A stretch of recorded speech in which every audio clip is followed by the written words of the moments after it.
টনের ৫০-এর বেশি মিসাইল ধেয়ে আসছে ইসরায়েলের দিকে। ইসরায়েলি বাহিনীও ছুড়ে দিচ্ছে নিজেদের অহংকারের আয়রন ডোম থার্ড, কিন্তু এগুলো ইরানি মিসাইল আটকাতে অনেকটাই ব্যর্থ হচ্ছে। এর কারণ অনুসন্ধানেই নেমেছেন প্রতিরক্ষা বিশেষজ্ঞরা। আর এখানেই উঠে এসেছে ইরানের দারুণ এক কৌশলের কথা। একটি একটি করে নয়, বরং একসাথে বহু মিসাইল ছুড়েছে ইরান। একসাথে আটকাতে ব্যর্থ হচ্ছে ইসরায়েলিরা।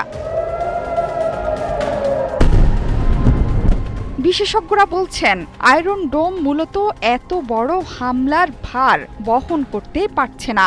এটি সাধারণত স্বল্প পাল্লার রকেট এবং ক্ষেপণাস্ত্রের জন্য তৈরি হয়েছে, কিন্তু ইরান থেকে এসব কিছুই আসছে না। ইসরায়েলের কল্পনার বাইরে ক্রুজ ক্ষেপণাস্ত্র, ব্যালিস্টিক ক্ষেপণাস্ত্র এবং হাইপারসনিক ক্ষেপণাস্ত্র সোজা এসে পড়েছে ইসরায়েলের শহরাঞ্চলে। পুরো পরিস্থিতি কতটা ভয়ানক ছিল সেটি ব্যাখ্যা করেছেন দোহা ইনস্টিটিউট ফর গ্র্যাজুয়েট স্টাডিজের মুহানাদ সেলুম। তার মতে, ইসরায়েলের অন্যান্য প্রতিরক্ষা ব্যবস্থাও আছে। এর মধ্যে আছে অ্যারো 1, অ্যারো 3, যা আকাশে ১০০ কিলোমিটার পর্যন্ত প্রতিহত করতে পারে। সামরিক স্থাপনা অবস্থিত।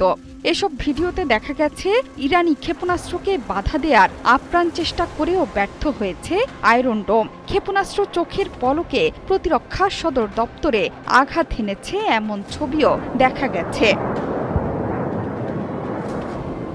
শুক্রবার সকালে ইরানের পারমাণবিক স্থাপনা এবং